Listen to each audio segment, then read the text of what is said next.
咁如果呢一場波贏波晉級嘅話咧，去到準決賽咧就會對住印尼嘅艾馬特同埋莉莉安娜，咁係下線嘅比賽嚟嘅。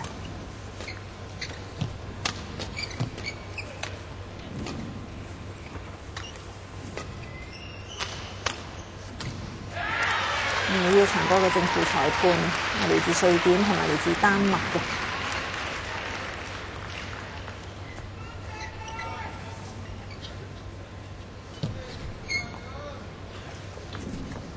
暫時雙方球員都仲喺度熱緊身，咁隔離場區咧就係陳金嘅嗰場比賽咧，暫時仍然都仲係打緊第一局啊！佢同丹麥嘅韋丁侯斯呢個分數都幾接近啊！而家第一局係韋丁侯斯領先緊9-7嘅。咁當然亦都希望中國球手可以晉級啦。睇下可唔可以過到呢一位丹麥球手嘅呢一關啦。咁而我哋睇緊嘅呢一個場區入面呢，雙方嘅球手已經係進入去熱身嘅最後階段嘅啦。咁中國嘅球手田興呢，女子球手啊，今年呢就係25歲，身高有1.68米嘅。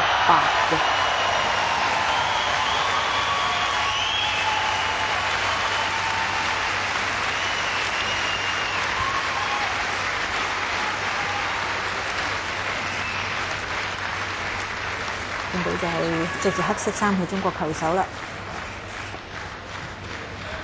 咁反而呢就係英格蘭嗰邊，英格蘭同蘇格蘭組合嗰邊呢，就係兩位球員都比較新啲嘅。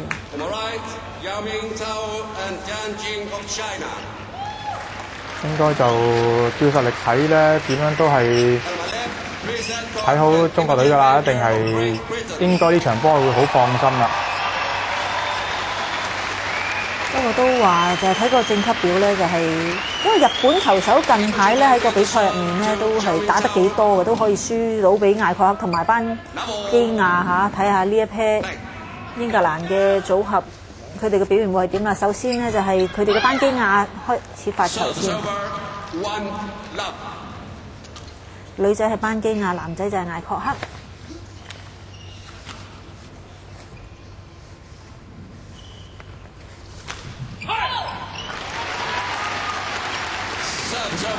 分數1-1啊。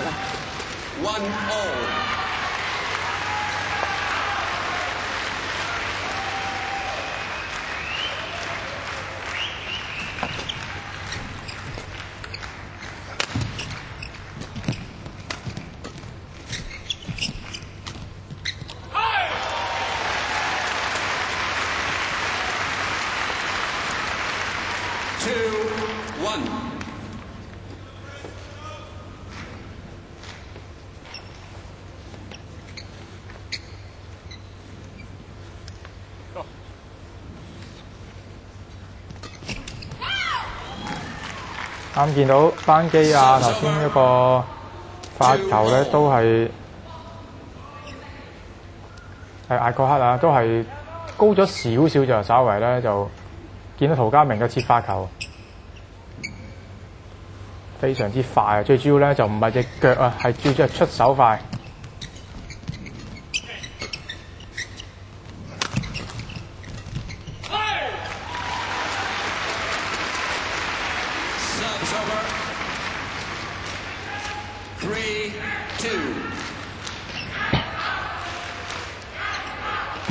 有啲誤會咗。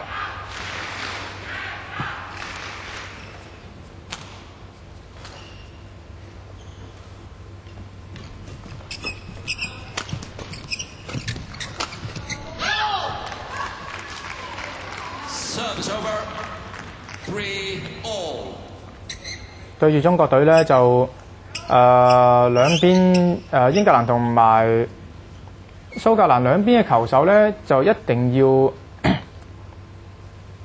即係要喺嗰個前場嗰度咧就要控波，特別係攞唔到點嘅話咧，出底線波都要好小心。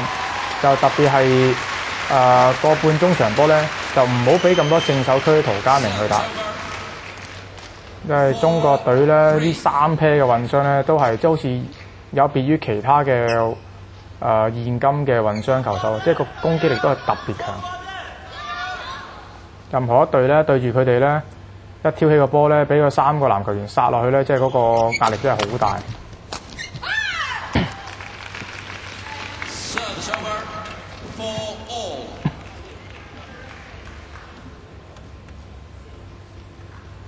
嗱，個波好重，即係唔係一般嗰種，即係攻落嚟啲波咧係好硬好重。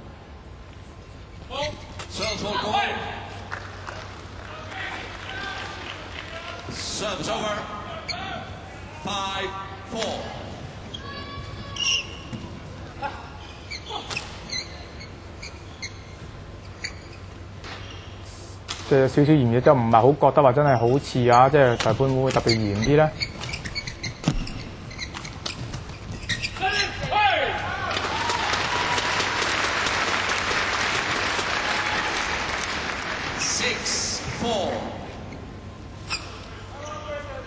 哇！即係呢個波真係控得曳啊！見陶家明真係佢一路佢嘅呢位球手咧個優點就係喺嗰個進攻打對抽。咁喺嗰個前場呢啲搶網咧、撥網咧就真係即係佢嘅弱點啊！睇下班基亞可唔可以把握到呢樣嘢？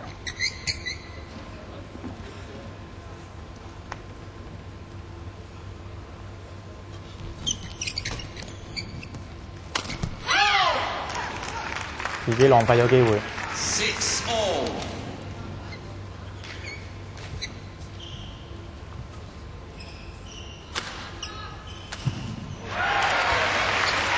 有足夠時間起跳，位置都好可惜嘅，就唔攻落去，仲要不特止失埋添。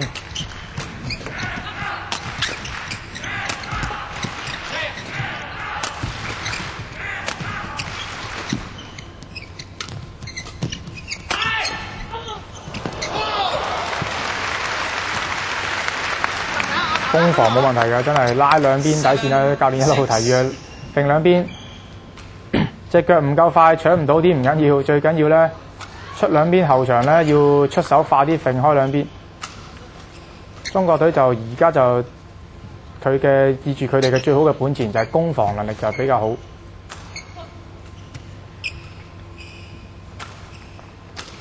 頭先咧就艾國克就簡直係即係選擇錯誤啊，殺呢個咁嘅球路。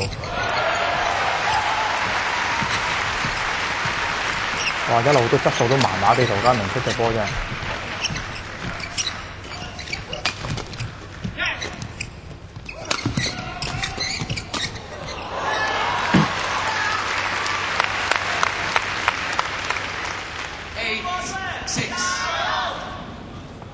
所以啊，呢啲波就係即係英格蘭佢哋嗰個拋出嚟啲波咧，一攞唔到點咧，就要一定要弧度要選擇得好。即係弧度咁嘅波咧。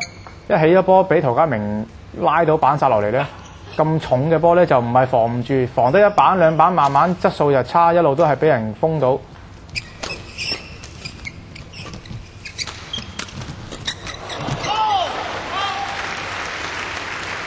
哇！好快，班基亞呢個波已經係好快，不過真係頭先陶家明呢個弧度係靚嘅。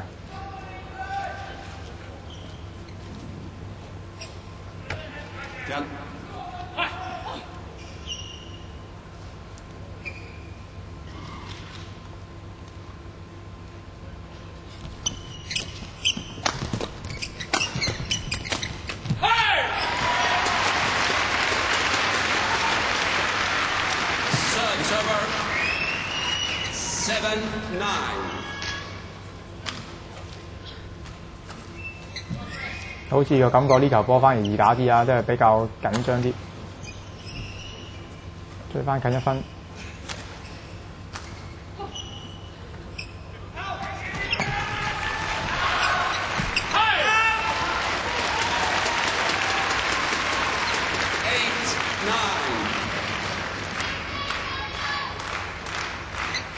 球路靚啦，又係多咗啲。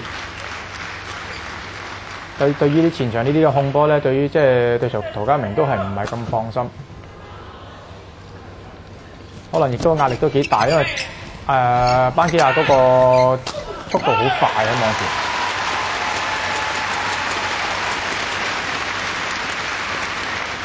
我諗如果對於田家明嚟講，比賽經驗少啲，對手仲要係主場嘅球手咧，係咪真係比較緊張啲咧？好明顯係添啦，而家就真係9-9啦分數。即係主場啲觀眾又即係特別犀利啲啊嘅氣勢啊！呢啲都係要企落去感受過嘅氣氛先知道。如果對面係主場球員，自己唔係咧，其實都有少少驚嘅。其實嗰個感覺真係好強烈嘅，即係嗰啲全場觀眾拍下搞到你都心都亂埋。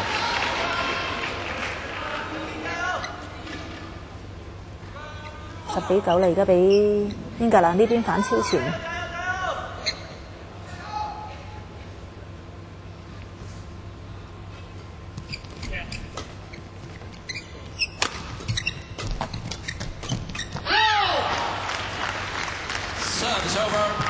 10-10。田興嘅真係速度好快，即係呢個女球員。其實班基亞已經好快，但係田興仲快。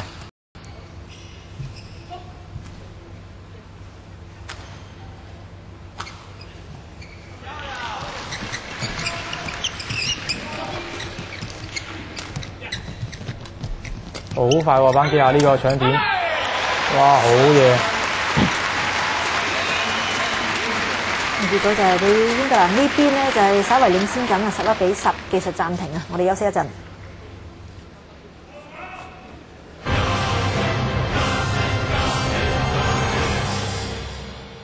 你間新屋整得好靚喎，未使好多錢。